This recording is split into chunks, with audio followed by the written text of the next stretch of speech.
বিভিন্ন রকম সার্জিক্যাল সমস্যা নিয়ে বা হ্যান্ড সার্জারি যেখানে লাগে।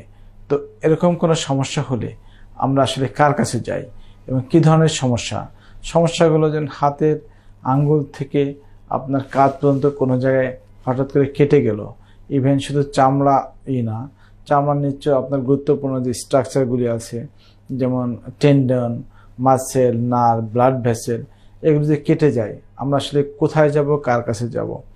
আবার অনেক সময় বিভিন্ন ধরনের ট্রমা হয়, দুর্ঘটনাজনিত কারণে হাতের মাংস পেশি বা টেন্ডন লস হয়, এরকম ক্ষেত্রে হইতে পারে। এরপরে আছে যেমন হাতে দীর্ঘদিনের ব্যথা, আমরা বলি কার্পাল টানেল সিনড্রোম, রিস্ট রিজনে ব্যথা এবং তার নিচের অংশটা প্রচণ্ড ব্যথা হয়, এটা বিভিন্ন কারণে হয়ে থাকে। সেসব ক্ষেত্রে আসলে আমরা কোন ডাক্তারের কাছে যাব অনেকে আমরা বুঝতে পারি না।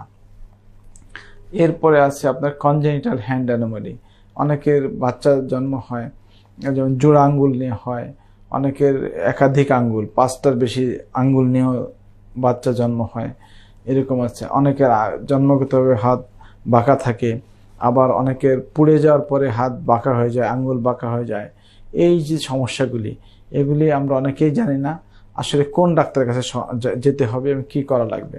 তো সেক্ষেত্রে আমি বলবো যে আমাদের অনেকেই যায় অর্থোপেডিক সার্জনদের কাছে, অবশ্যই তারা অনেক ভালো কাজ করে থাকে, কিন্তু আমি বলতে চাই যে আমাদের ভিতরে সারা বিশ্বে এখন একটা নতুন স্পেশালিটি হ্যান্ড সার্জারি নামে একটা স্পেশালিটি এর আবির্ভাব হয়েছে।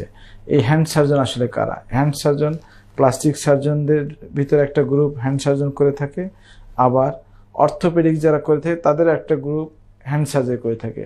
আমি বলবো এরকম কোনো সমস্যা হলে আপনার স্পেসিফিক হ্যান্ড সার্জনদের কাছে যাবেন, এবং হ্যান্ড সার্জনদের যারা প্লাস্টিক সার্জন থেকে যারা হ্যান্ড সার্জারি করে তাদের সার্জারি গুণগত মান এবং আউটকাম অবশ্যই ভালো হবে।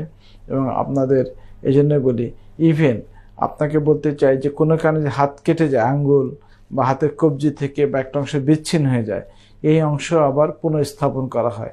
এটা আমরা মাইক্রোসার্জারির মাধ্যমে হ্যান্ড রিপ্ল্যান্টেশন বা ফিঙ্গার ইমপ্লান্টেশন করে থাকি। ইভেন আপনার ছোটোবেলায় হয়তো একটা আঙুল কেটে গিয়েছিল, অর্ধেক আছে, এখন আমরা এমনও করি যে পায়ের আঙ্গুল এনে হাতে প্রতিস্থাপন করে দেই, আমরা এটা বলি টো টু ফিঙ্গার ট্রান্সপ্লান্টেশন। এটা করেও একজন হাতকে একটা ফাংশনাল কর্মক্ষম হাত আমরা তৈরি করতে পারি। এই জন্য